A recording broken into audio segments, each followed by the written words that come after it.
Headline समाचार में आपका स्वागत है। मैं हूं रेशमा, आपके साथ नजर डालते हैं इस वक्त की हेडलाइंस पर।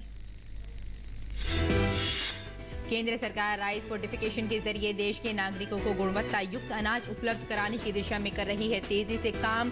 चावल फोर्टिफिकेशन कार्यक्रम के तहत मार्च 2023 तक 291 आकांक्षी और भारी मांग वाले जिलों को कवर करने की योजना। लोगों को पोषण युक्त भोजन देना सरकार की प्राथमिकता। केंद्र का ई कॉमर्स खाद्य व्यवसाय संचालकों को निर्देश। कहा, उपभोक्ता शिकायत निवारण तंत्र में सुधार के लिए 15 दिनों के अंदर जमा करें प्रस्ताव। संचालकों को ऑर्डर राशि में शामिल डिलीवरी शुल्क, पैकेजिंग शुल्क, कर मूल्य में वृद्धि आदि के ब्रेकअप को पारदर्शी रूप में दिखाने का निर्देश। किसान अब खेती में बदलाव लाने की दिशा में कर रहे हैं काम। छोटे व मध्यम दर्जे के किसानों का एकीकृत खेती पर जोर। सामान्य खेती के साथ साथ अपने बाड़े में 4 से 5 मवेशियों के साथ खोल रहे हैं डेयरी। मवेशियों से मिलने वाले गोबर से केचुआ खाद यूनिट और गोबर गैस यूनिट लगाने पर भी जोर।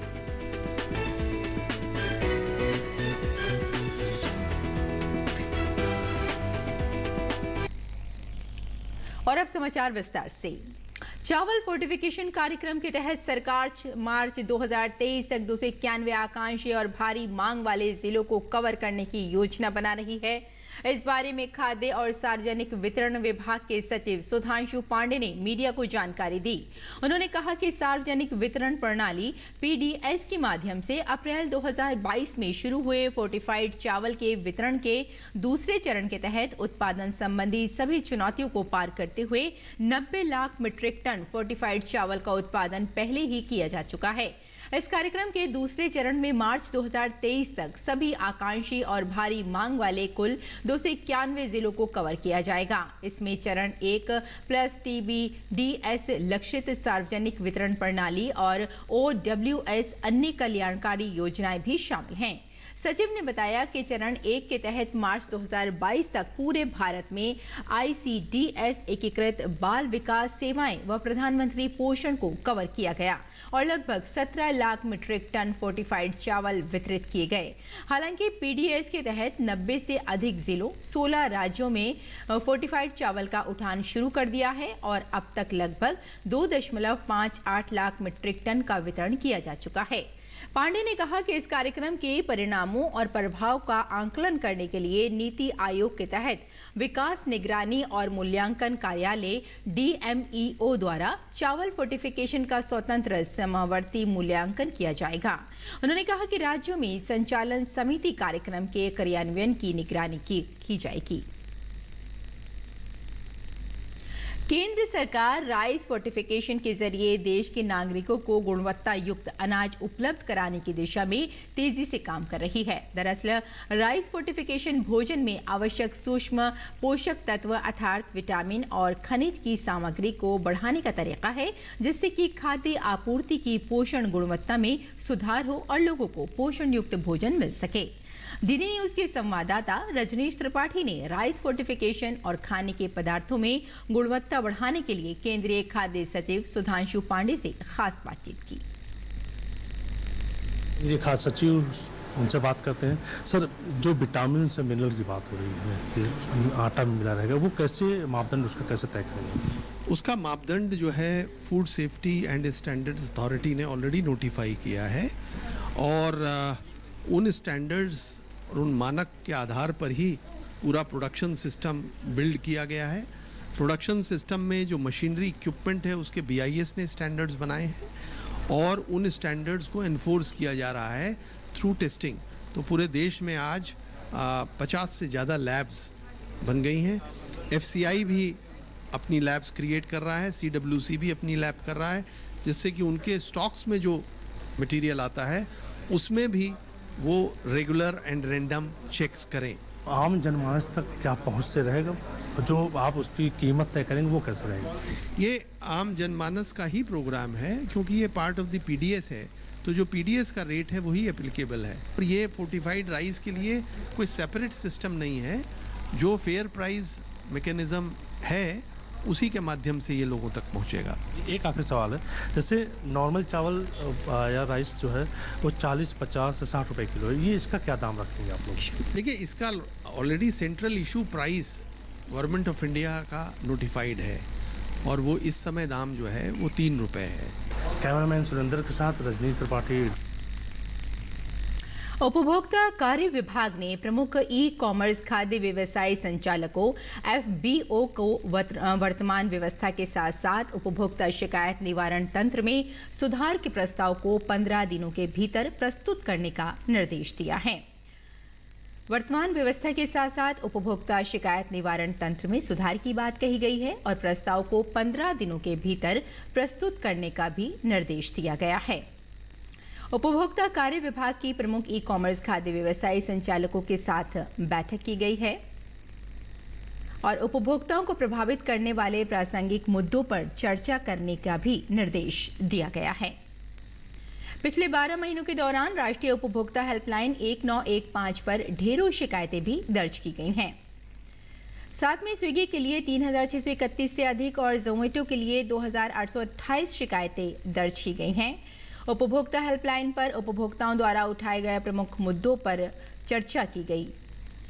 ये ई कॉमर्स खाद्य व्यवसाय संचालकों को निर्देश दिए गए हैं और डिलीवरी और पैकिंग शुल्क की मात्रा की सत्यता और ऐसे शुल्कों की तर्क संगतता पर चर्चा की गई है। प्लेटफॉर्म पर दिखाए गए खाद्य पदार्थों की कीमत और मात्रा के बीच असमानता पर भी चर्चा की गई। रेस्तरां द्वारा पेशकश की गई वास्तविक कीमत पर भी चर्चा की गई और साथ ही आपको ये बता दें कि ऑर्डर देने के समय उपभोक्ताओं को दिखाए गए डिलीवरी समय में असंगतता पर भी बातचीत की गई। जिस समय ऑर्डर वास्तव में वितरित किया जाता है, इस पर भी बात हुई और नकली समीक्षाओं से वास्तविक समीक्षाओं को अलग करने के लिए किसी तंत्र के ना होने पर भी चर्चा की गई और उपभोक्ताओं को ऑर्डर राशि में शामिल सभी शुल्कों के वितरण का निर्देश भी दिया गया था। साथ ही डिलीवरी शुल्क, पैकेजिंग शुल्क, कर मूल्य में वृद्धि आदि का पारदर्शी रूप से विवरण देने का भी निर्देश दिया गया है। अब अगली खबर पर नजर डालते हैं। उन्नति के लिए किसान अब खेती के बदलाव लाने की दिशा में काम कर रहे हैं। खासकर छोटे और मछली किसान एकीकृत खेती पर जोर दे रहे हैं। आए दिन मौसम की मार किसानों पर पड़ रही है। ऐसे में एक ही तरह की खेती कर रहे किसानों को इसका नुकसान उठाना पड़ता है। लेकिन अब किसान एकीकृत खेती को अपनाने लगे हैं, मतलब खेती के साथ साथ दूसरे जुड़े हुए जो काम है वो भी करने लगे हैं। इससे किसानों की आमदनी बढ़ जाएगी। अगर किसी एक फसल में नुकसान हो भी जाता है तो दूसरी फसल या कामकाज से भरपाई हो जाती है। और साथ ही छोटे व मध्यम दर्जे के किसान एकीकृत खेती पर जोर दे रहे हैं। कृषि विशेषज्ञों का कहना है कि एकीकृत खेती बड़े किसानों के लिए भी कारगर साबित हो रही है। एकीकृत खेती वैसे तो छोटे दायरे से शुरू की जा सकती है। किसान के पास एक साथ कम से कम 8-10 कनाल भूमि हो तो बेहतर रहेगा। इससे कम में भी काम किया जा सकता है। अगर अधिक खेती है तो बेहतर मॉडल पेश किया जा सकता है और खेती से जुड़े अधिक से अधिक काम खोले भी जा सकते हैं। 10 से 15 कनाल भूमि वाला किसान सामान्य खेती के साथ साथ अपने बाड़ी में 4-5 मवेशियों से डेयरी भी खोल सकता है और साथ ही अपने खेत खलियान से मवेशियों के लिए अधिकतम चारा किसान को प्राप्त हो जाएगा। ऐसे में डेयरी आसानी से चल जाएगी। माल मवेशी से मिलने वाले गोबर से या तो केचुआ खाद यूनिट लग सकता है। अगर किसान समझदार है तो गोबर गैस यूनिट भी कायम कर सकता है। वहीं छोटा सा मशरूम का एक यूनिट भी लगाया जा सकता है।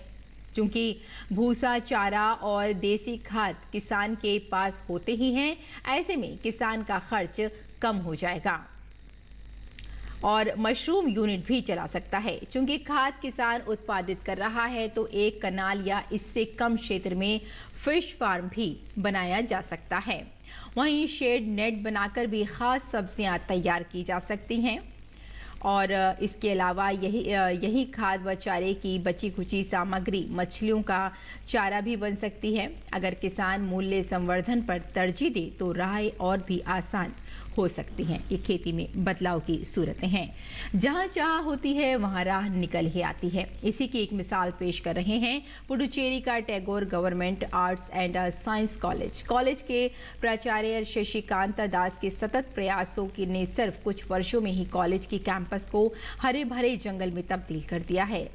अब इसे इको फ्रेंडली कॉलेज परिसर में विभिन्न प्रकार के पक्षियों का बसेरा तो है ही, कॉलेज के स्टाफ और छात्रों को भी बड़ा लाभ मिल रहा है।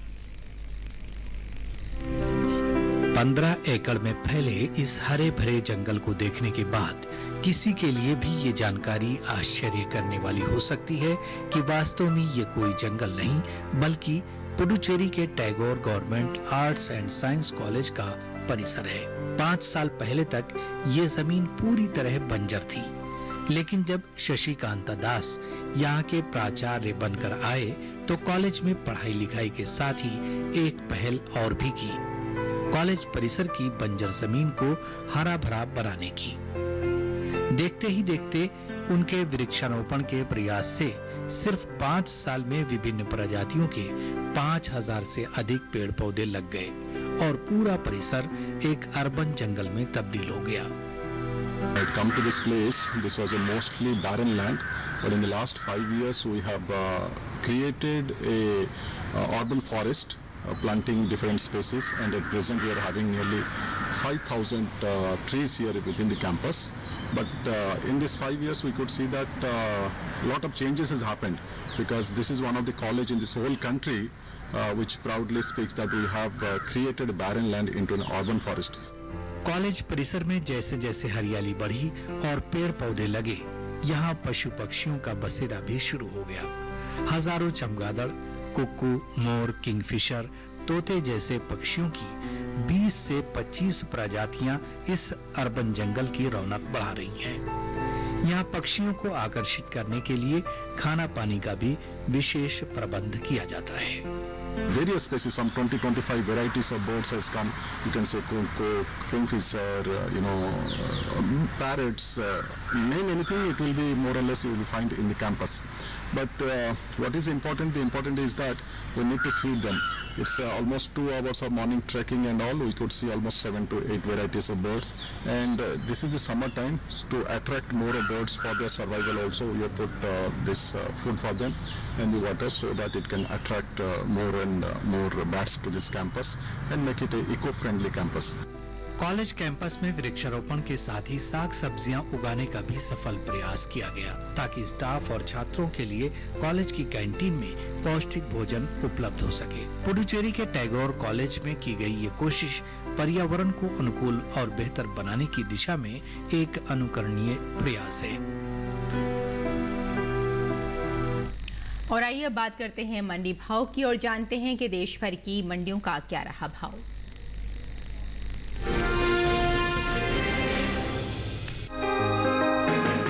भारत की जलवायु नाजुक और कोमल फूलों की खेती के लिए अनुकूल मानी जाती है। साल 2021-22 के दौरान बाजारों में फूलों की मांग में खासी बढ़त देखने को मिल रही है।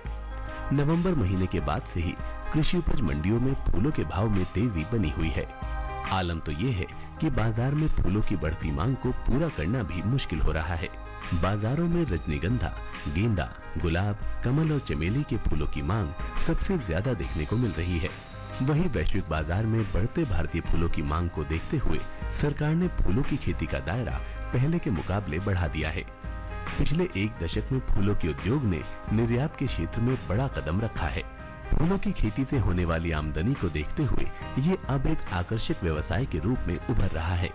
भारत से फूलों के निर्यात की जिम्मेदारी कृषि एवं प्रसंस्कृत खाद्य उत्पाद निर्यात प्राधिकरण यानी एपीडा की है। फूलों के निर्यात पर नजर डालें तो एपीडा की ओर से जारी ताजा आंकड़ों के अनुसार देश से होने वाले फूलों के निर्यात में इस साल बढ़ोतरी हुई है। साल 2021-22 के अप्रैल से फरवरी के दौरान देश से होने वाला कुल फूलों का निर्यात 22,792 टन के पार पहुंच गया है, जबकि बीते साल की समान अवधि के दौरान फूलों का निर्यात 14,098 टन का ही हुआ था। भारत में फूलों की खेती व्यावसायिक तौर पर कर्नाटक, पश्चिम बंगाल, मिजोरम, गुजरात, उड़ीसा, झारखंड, हरियाणा, असम और छत्तीसगढ़ के अलावा आंध्र प्रदेश में 19%, तमिलनाडु में 16.6%, और मध्य प्रदेश में 11.9% फूलों की खेती की हिस्सेदारी है। कृषि मंत्रालय के अनुसार बीते कुछ सालों के दौरान फूलों की उपज इस तरह से रही है। साल 2019-20 में कट फ्लावर की कुल पैदावार 6,76,000 टन रही थी, जबकि बागवानी फसलों के लिए जारी तीसरे अग्रिम अनुमान के मुताबिक साल 2020-21 में कट फ्लावर की कुल उपज 3,37,000 टन घटकर 3,39,000 टन तक रह सकती है।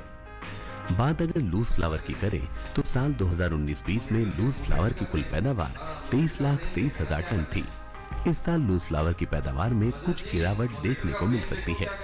कृषि मंत्रालय की ओर से हाल ही में जारी तीसरे अग्रिम अनुमान के मुताबिक इस साल 2020-21 में लूज फ्लावर की कुल पैदावार 22,66,000 टन रहने का अनुमान है।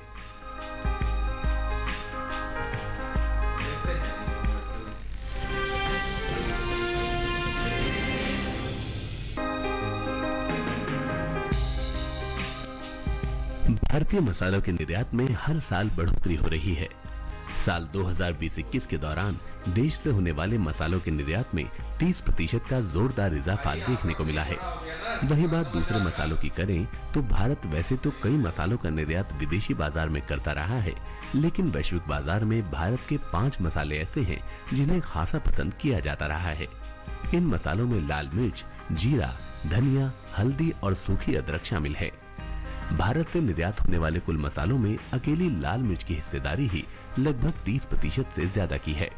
भारतीय मसाला बोर्ड के अनुसार साल 2020-21 के दौरान देश से लाल मिर्च का कुल निर्यात 2,64,000 टन का हुआ है। वहीं जीरे का निर्यात 2,99,000 टन, हल्दी का निर्यात 1,83,000 टन, जबकि इस दौरान धनिया का निर्यात 57,000 टन के पार पहुंच गया है। वहीं मसालों की पैदावार पर नजर डालें तो कृषि मंत्रालय की ओर से बागवानी फसलों के लिए जारी तीसरे अग्रिम अनुमान के मुताबिक साल 2020-21 के दौरान देश में सूखी मिर्च की उपज 20,92,000 टन होने का अनुमान है, जो बीते साल 18,35,000 टन रही थी। वहीं जीरे की पैदावार में इस साल कमी देखने को मिल सकती है।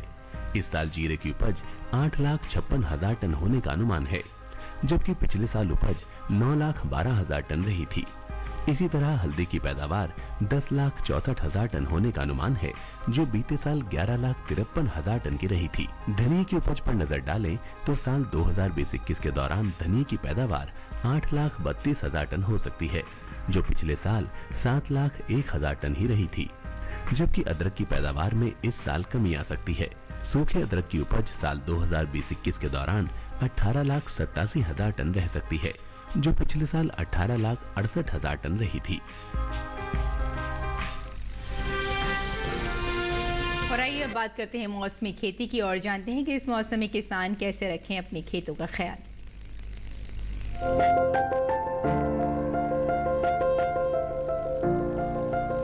कर्नाटक के रायचूर के उत्तर पूर्वी शुष्क इलाकों में मानसून की बारिश होते ही मूंग, मक्का, बीटी कपास, अरहर, बाजरा, तिल और मूंगफली की बुआई कर लें। यहाँ की बंजर जमीन में इमली, बेर, जामुन, बांस, सेब, सागौन और कटहल लगा सकते हैं। किसानों को सलाह दी जाती है कि वो खरीफ फसलों की बुआई के लिए खेत तैयार करते रहें। फसल के समय पर बुआई के लिए बीज, उर्वरक और कीटनाशक तैयार करें। मिट्टी कटाव को रोकने के लिए गोबर की खाद डालें और जमीन में 2-3 बार हैरो चलाएं, ताकि खाद मिट्टी में अच्छी तरह मिल जाए। तेलंगाना के आदिलाबाद में किसानों को पहले से काटी गई फसल को तिरपाल से ढकने की सलाह दी जाती है। किसानों को ये भी सलाह दी जाती है कि वो उपज को अभी मंडियों में न ले जाएं। जिले के बारानी इलाकों में सोयाबीन, अरहर, मूंग और कपास की बुआई कर सकते हैं। खेतों में बारिश का पानी जमा होने पर कपास और सोयाबीन की बुआई न करें। तमिलनाडु के तिरुवल्लुवर में धान की नर्सरी लगाई जा सकती है। मूंग की फसल में उचित कीटनाशकों का इस्तेमाल करें। भिंडी की बुआई के लिए खेत तैयार करें। खेत तैयार करने के लिए जमीन की 4-5 बार जुताई करें। साथ ही गोबर की खाद डालें। मूंगफली की फसल में उचित कीटनाशकों और उर्वरकों का इस्तेमाल करें। बैंगन में छेदक कीट की रोकथाम के लिए नीम के बीज का पाउडर पानी में मिलाकर छिड़कें। इस समय अमरूद में मिलीबग देखा जाता है, जिसके लिए उचित कीटनाशकों का प्रयोग करें। आप इसमें नीम के तेल का भी छिड़काव कर सकते हैं। आम में इस समय लीफ हॉपर का भी खतरा रहता है, उसमें भी उचित मात्रा में नीम के तेल का स्प्रे करें। लोबिया के लिए 21 से 35 डिग्री सेंटीग्रेड तापमान की जरूरत होती है। दोमट मिट्टी इसके लिए सबसे बेहतर मानी जाती है, लेकिन बलुई दोमट मिट्टी में भी इसकी खेती की जा सकती है। इसके अलावा बरसात के मौसम में ढालू जमीन में भी इसे बोया जा सकता है। जिस खेत में लोबिया बोना चाहते हैं, उसमें पानी निकलने की उचित व्यवस्था होनी चाहिए। 1 हेक्टेयर में कितना बीज डालना है, ये इस बात पर निर्भर है कि आप किस मकसद से इसे बो रहे हैं।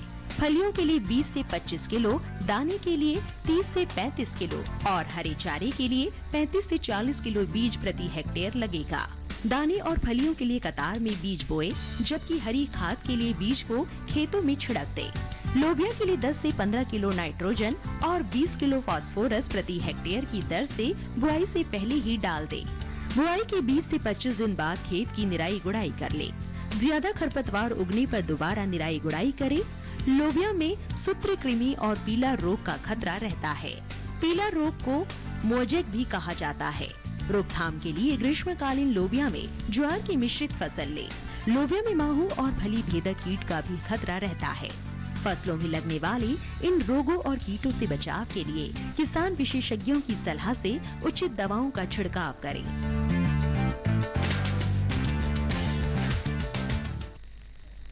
और खेती किसानी के साथ साथ आइए नजर डाल लेते हैं अपनी सेगमेंट खास खबर पर।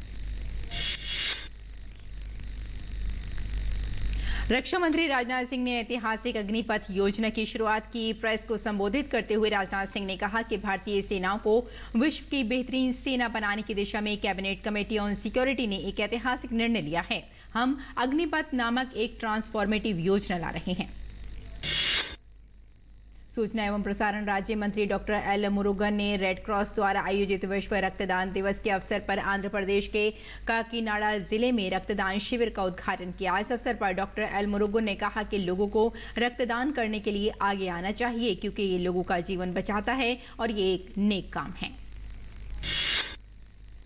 नेशनल हेराल्ड मामले में कांग्रेस के पूर्व अध्यक्ष राहुल गांधी फिर प्रवर्तन निदेशालय के सवालों का सामना कर रहे हैं। वे फिर ईडी दफ्तर पहुंचे। नेशनल हेराल्ड से जुड़े मामले में राहुल गांधी से सोमवार को करीब 8.5 घंटे पूछताछ हुई थी। दिल्ली पुलिस पहले से अलर्ट पर थी। अकबर रोड पर धारा 144 लगा दी गई थी। केंद्रीय जांच एजेंसी यानी सीबीआई पश्चिम बंगाल के मुख्यमंत्री के भतीजे और तृणमूल कांग्रेस के राष्ट्रीय महासचिव अभिषेक बनर्जी की पत्नी रुजिरा से कोयला घोटाले में पूछताछ करने उनके घर पहुंची। इससे पहले 2020 में भी उनसे सीबीआई ने पूछताछ की थी। असम के गुवाहाटी में बोरागांव के पास निजारा पार इलाके में हुए भूस्खलन में 4 लोगों की मौत हो गई है। भूस्खलन सोमवार रात से हो रही बारिश के कारण हुआ है। घटना के बाद पुलिस और अग्निशमन और आपातकालीन सेवा की टीमें मौके पर पहुंची और मलबे के नीचे से 4 लोगों के शव बरामद किए। मध्य प्रदेश में नगरीय निकाय चुनाव के ठीक पहले मुख्यमंत्री शिवराज सिंह चौहान और वीडी शर्मा की मौजूदगी में सुसनेर से निर्दलीय विधायक राणा विक्रम सिंह, पूर्व एसपी नेता और बिजावर विधायक राजेश शुक्ला और भिंड से बसपा विधायक संजीव कुशवाहा बीजेपी में शामिल हो गए हैं। तो किसान समाचार में फिलहाल इतना ही। अनुमति दें। नमस्कार।